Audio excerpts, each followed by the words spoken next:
Hello, and welcome to another episode of This Week in Hearing. I'm Brian Taylor.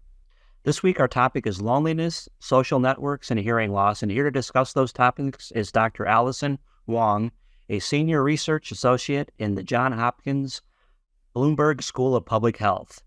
Welcome to This Week in Hearing, Alison. It's great to have you with us. Great. Thank you for the invitation. Well, before we get started, I thought it'd be great if you could tell us a little bit about your background in research and some of your roles at Johns Hopkins University. Sure. So briefly, I would call myself both an epidemiologist and a gerontologist.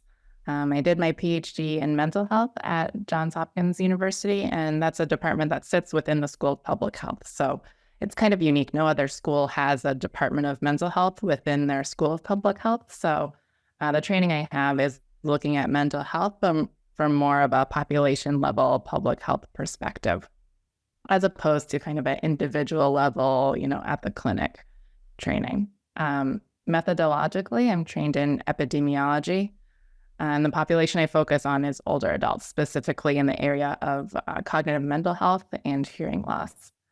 And currently, I'm faculty in the Department of Epidemiology within the Cochlear Center for Hearing and Public Health, where I work primarily on the ACHIEVE study, which is the randomized trial testing the effect of hearing intervention on cognitive decline and other health outcomes. And I can't wait to dive into that topic. We'll get to the ACHIEVE study a little bit later, but I thought we could start by talking about just sort of big picture, how prevalent is social isolation and loneliness in the U.S. and around the world? Yeah, so social isolation and loneliness are really prevalent, particularly among older adults. 1 in 4 older adults report being socially isolated, while 1 in 3 report feeling lonely. And during COVID, which was a time where probably all of us felt the touch of isolation and loneliness, that prevalence nearly doubled among older adults. That's unbelievable. So I don't know, I'm not an epidemiologist, obviously, but it sounds like that might be sort of epic proportions. Besides COVID, are there other reasons why those numbers are so high? Yeah, so I think there's a couple of reasons. So, COVID definitely increased social isolation, but it also, brought some awareness to social isolation, loneliness. Before that, I think isolation and loneliness were, something that we talked about a little bit, but really COVID brought it to the forefront of public health. You saw headlines in mainstream news in the New York Times. I think even now, every week, I hear a story on NPR about social isolation and loneliness. So I think one, COVID kind of increased isolation and loneliness, but also brought it into the forefront of people's minds and really gave people the language to kind of identify a feeling or a situation and really put it on the map as a health and mental health outcome instead of, just something that happens and that we kind of, just kind of see and move on. Exactly. So I think that's, one reason why there's just a little more discussion and, just more of that recognition and awareness of isolation and loneliness. People maybe just reporting as well, more isolation and loneliness. So it's, aside from COVID and this, this big spike that was, relatively temporary, for those, couple of years where we were really locked down, there might just also be a greater awareness given that we're able to talk about it more as, a feeling and an outcome. Makes sense. We've already kind of used these terms, social isolation and loneliness interchangeably, but I know there is a difference. Can you tell us the difference between those two terms? Yeah, and that's a good question. They're related, but they're actually quite distinct constructs. So social isolation is more of an objective, structural evaluation of social connection. So these are things like how large is your social network? How many people do you talk to at least once every 2 weeks? Things like living situation, whether an older adult lives alone or not, marital status. These are all more like structural, objective parts of isolation. And even when we measure social isolation, the questions are just more objective. It's, how many people or how many family members do you talk to? How many friends do you talk to? That kind of thing. Loneliness, on the other hand, is a more subjective feeling about your social connection. So it's more, how often do you feel left out? or how often do you feel alone? It's more of a subjective evaluation of quality, quantity, how someone feels about their social connections. And there really is the case where you could be, lonely, but not isolated. And this kind of comes in the context, especially with hearing loss, in that, and this is, anecdotally, my grandmother had hearing loss, and we would have the situation where, she would be at the Thanksgiving dinner table surrounded by family, families chatting all over the place, but she couldn't hear well, so she wasn't able to, engage in conversations. She couldn't really follow what was going on and kind of just started to withdraw and kind of was just sitting there, which, breaks your heart to see, but that's kind of a situation where you could have so many people around you, but actually feel quite lonely. And you can have the opposite where you're, isolated. You don't have many people in your network, but you're not lonely at all. So they, they overlap, and you could have both. You could be isolated and lonely at the same time. So they are quite related, but, we talk about them as like distinct constructs. Well, thank you for clarifying that. You already mentioned hearing loss. Tell us about some of the research out there that looks at the relationship between social isolation, loneliness, and hearing loss. Yeah, so there is a connection. And I will say, in the epidemiologic studies, there isn't too much research, but there is, a lot of consistency in the research. There is consistency that there is a relationship. There's an association here between hearing loss and social isolation, loneliness. Mainly, the worse your hearing is, the more isolated, the more prevalent loneliness that we see in older adults. And this kind of takes the form of, restricting activity participation. So if an older adult, participates in clubs or religious activities, we see some restriction in those kinds of areas, as well as kind of the living situation. But, even at baseline, so prior to, receiving any intervention, we saw that, in this cohort of older adults with hearing loss, worse audiometrically measured hearing was associated with almost a 20% greater prevalence of loneliness. And even with other measures of hearing, like speech and noise or hearing handicap, so a measure of, hearing-related quality of life, we saw associations with more constricted social network size, so a smaller social network, and more loneliness with, worse speech and noise and worse hearing-related quality of life. And there's a couple mechanisms that could explain this. One is that hearing is such a integral component of your ability to communicate. So with hearing loss, it may be harder to follow conversations. It might take longer because, there's a lot of effort going into just this effortful listening. So there, of course, through the communication pathway, that hearing loss could lead to more isolation, loneliness, but also through other health outcomes. There's a strong association between hearing loss and lower physical activity, worse physical function, and all of that could affect your ability to kind of go out and do the things you like to do and participate in the day-to-day activities. Also through cognition. So, I'm sure we've talked about before that hearing loss is strongly related to cognition and dementia. And that could also affect your ability to, converse, kind of follow conversations. That cognitive load and effortful listening can lead to a lot of fatigue as well. So it might, take a lot out of you to really engage with others and, go out and do activities. And then also through other mental health outcomes. So like hearing loss is related to depression and anxiety, and all of that can really influence, the relationships that you have. So could influence the quality of your relationships, even maybe cause some relationship strain, and the support around you. So there's several different pathways by which, hearing loss is related to isolation and loneliness. And we see a association here in the observational literature. There has been a little bit of research on hearing aid use in the epidemiologic research, and it's a little bit mixed. And there's, many different reasons for that. One is, people who own hearing aids are typically, healthier, wealthier, have better healthcare access. And these are all things that could benefit, social health. So, it's difficult to disentangle whether, if we see a benefit, is it because of the hearing aid itself, or is it because of some of these other factors that are tied up in relation to hearing aid use? So it's a little mixed in the literature, and the follow-up we've seen in those studies is also quite short. So we do need, broadly, we need more research in this area with, different populations, definitely more international studies, but also studies with longer follow-up and looking at, isolation, loneliness over time and how that changes. It's not linear, it kind of goes up and down that, sometimes you can feel lonely and other times not. So it is a little more tricky to quantify. But we do need, a little bit of a better understanding of how those things change over time in relation to hearing loss.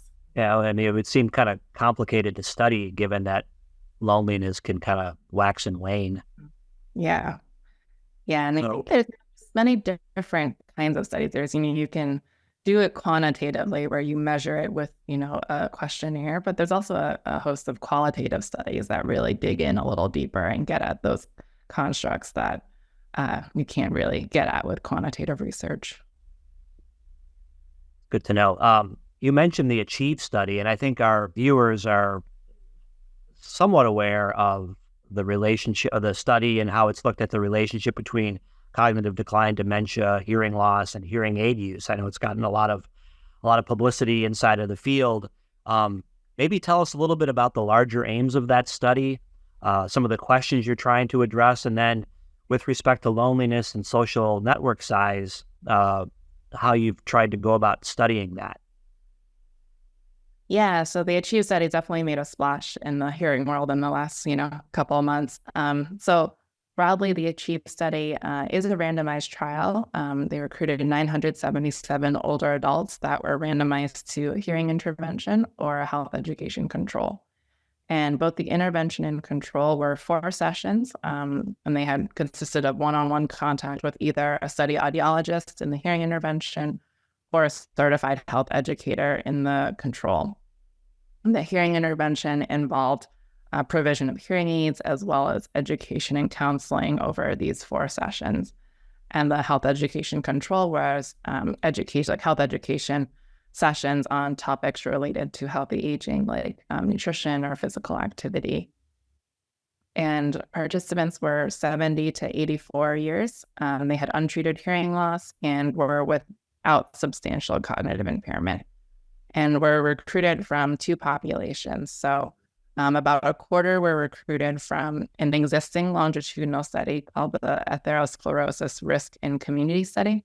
This was a study started in the 80s on heart health, which has expanded in cognition in recent years. But about a quarter of participants were participants of that study and then recruited to be part of the ACHIEVE study. So essentially, ACHIEVE is partially nested within the ERIC study.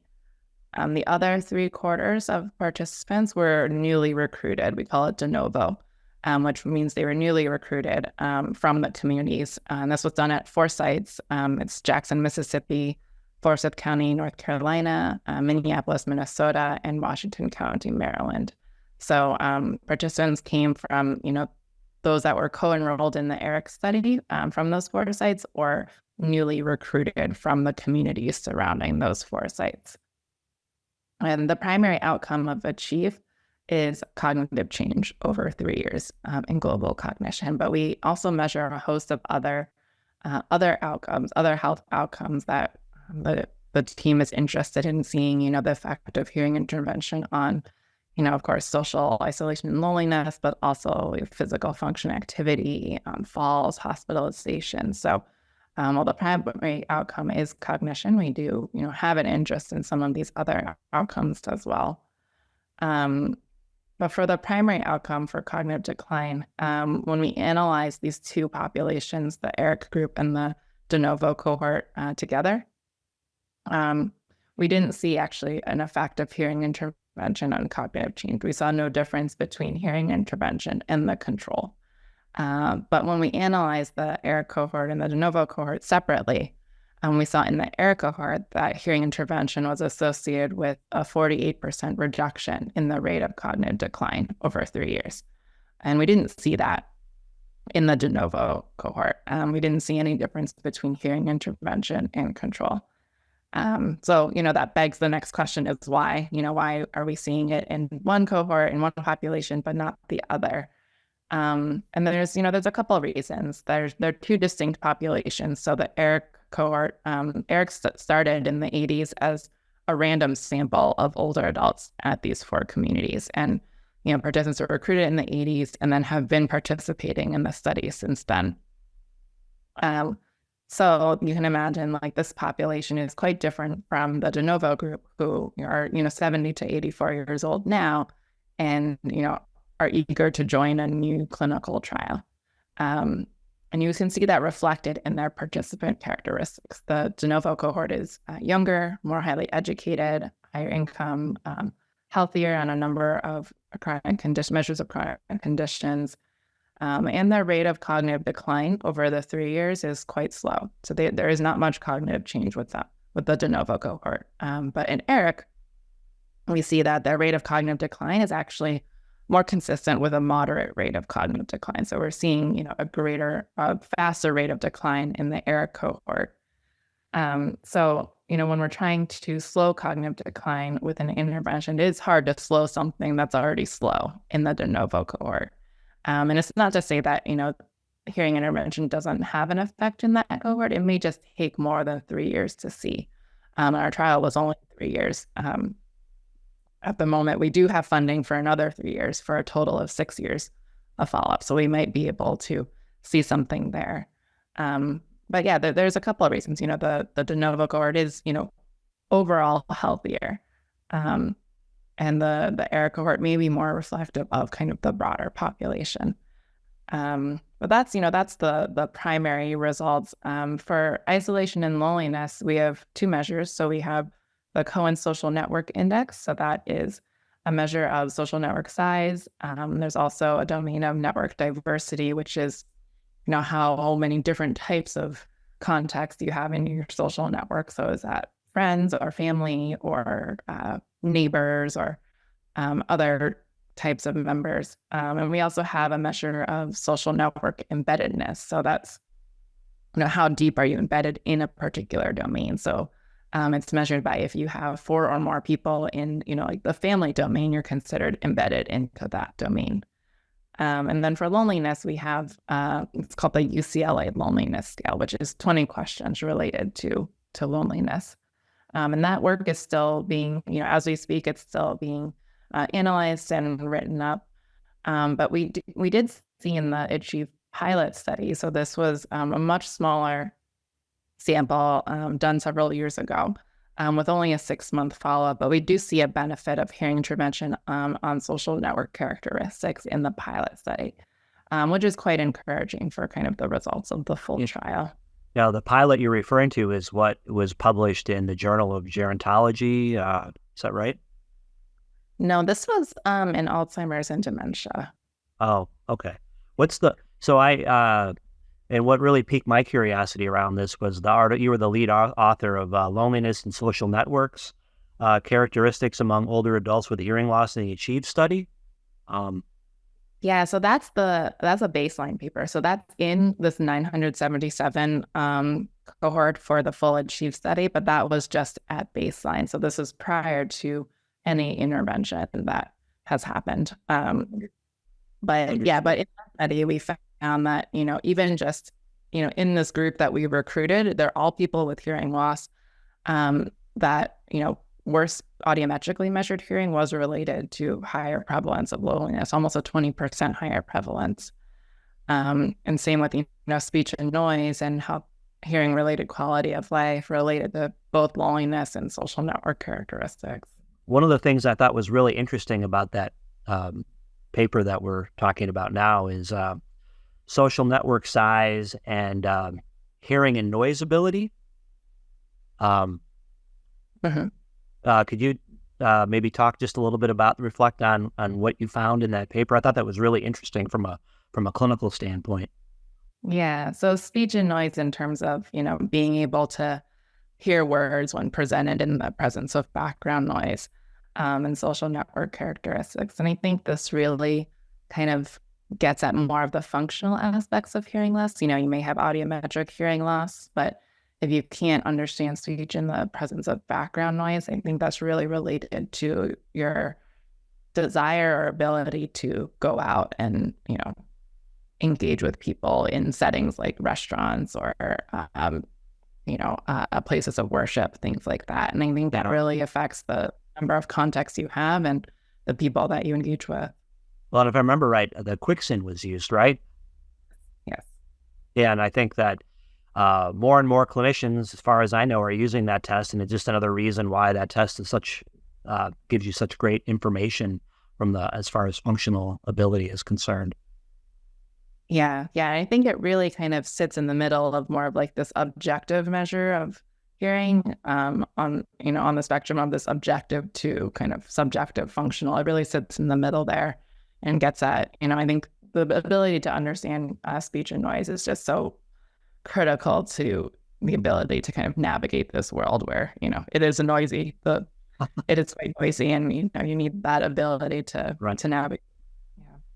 Well, and now the next couple of questions I think are going to kind of probe at your expertise, which is epidemiology. And so, one of the challenges that I see with all of this fantastic research that comes from the Achieve study is we see these headlines: 48% increase in likelihood of dementia or whatever it might be. I don't want to misinterpret the findings, but my point is you see these percentages around risk. And I want to get your perspective on how a clinician should interpret those findings when they're sitting down with a patient. And how do they apply those findings to what they do clinically? Yeah, and that's a great question. And for clinicians, I think it's important to note that when you see this, 48% reduction in the rate of cognitive decline, that's all at the population level. So we're doing research at the population level, not at, a one-on-one like case study level. So you can't necessarily apply those estimates directly to the patient sitting in front of you. It would be, inappropriate to say, like, for you, if you wear hearing aids, you would have a 48% reduction in cognitive decline. And that's not true. It's all at the population level. Which means, just to clarify for our listeners, when we talk about you're talking about the entire, like the city of wherever you might be practicing in versus the individual that's in front of you at this time. Exactly. Or even just, the whole of people with hearing loss, older adults with hearing loss across the country, across the world. We're talking about at that level versus this one-on-one. So you really can't apply, these estimates and these numbers to the person that's sitting in front of you. But what we're starting to do is really understand, more of for whom the intervention may be most beneficial. So we saw this 48% reduction in cognitive decline in the ERA cohort. And we're starting to understand, for whom and what kind of characteristics of these individuals that the intervention may be most effective for. But I think in the end, when you're talking to a patient, hearing intervention is, relatively low risk intervention. It can be implemented in later life, which is unique. Not all of these cognition or dementia interventions are kind of late life interventions. So it's not, too late that you can still do something in later life. And they could potentially benefit cognition, but also has benefits for kind of a broad spectrum of health. So I think in the end, that's kind of the take home message. And, whether the person sitting in front of you would see a benefit in cognition, I think that's still, something we're working on, kind of understanding, more precisely who does this benefit. But I think overall, it's a low risk intervention, could benefit cognition for this patient, could also have a broad benefits for many of these other kinds of things. Right. And it sounds like that would be the same message we have viewers out there who are, just consumer savvy older adults that might be wanting to have an interest in this topic. Anything else that you would share with them? Yeah. So I think, in terms of older adults in general, anecdotally, I think the hope is to really increase awareness of hearing health and treatment of hearing loss. We're hoping, these findings may destigmatize hearing intervention a little bit. And I've seen in the news that, people say, they don't want to wear hearing aids. They don't feel like wearing them. But now that they know there could be, some possibility of benefiting cognition, well, that's a reason for them to maybe start wearing them or keep wearing them. And I think that's the whole goal here is to really increase hearing awareness, maybe encourage hearing aid use for people who it may be beneficial for.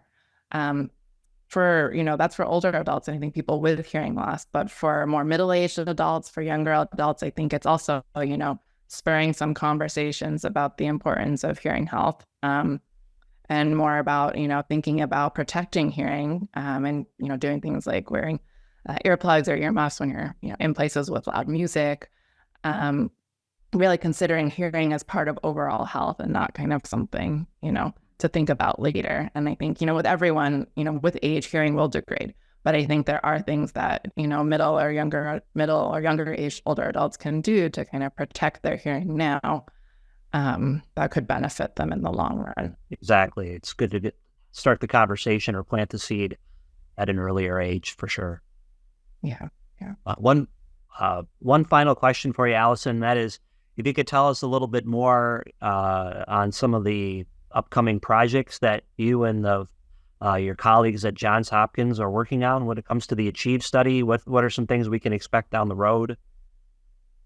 Yeah, so the team is really right now, as we speak, focused on analyzing and writing up some of these other trial results. So mostly around some of these other outcomes, social isolation and loneliness is a big one. We have measures of physical activity and physical function, falls, fatigue, hospitalizations, some mental health ones like depression and health-related quality of life. So the team is really working on looking at, the effect of hearing intervention on all these other outcomes, to see, really get a good picture of this, what are the benefits, what are these broad benefits of hearing intervention that, in addition to cognitive health. And that's really, the focus right now. And personally, because my interest is in mental health and social health, I'm planning to dive more into these social mental health measures to really further understand, how the hearing intervention is working. Is it improving or is it benefiting cognition, through the pathway of social isolation and loneliness? And, could people who are lonely at the outset benefit more? So there are just some more questions to dive deeper and really further understand this effect of hearing intervention in the context of social and mental health as well. Well, we look forward to seeing more publications from your esteemed group. Great. Yeah, we're looking forward to getting these results out there. I know it seems like every month there's something new from your group that we can talk about. Yeah. That's great. Yeah, we're working hard over here. And I'll also point you to the achievestudy.org website where a lot of these achievestudy.org, where a lot of these, results and findings are, pop up, so you can see them all in one place. So Dr. Alison Huang, a senior research associate at Johns Hopkins Bloomberg School of Public Health. Thank you so much for taking time out of your busy schedule to be with us today. Thank you. This was great.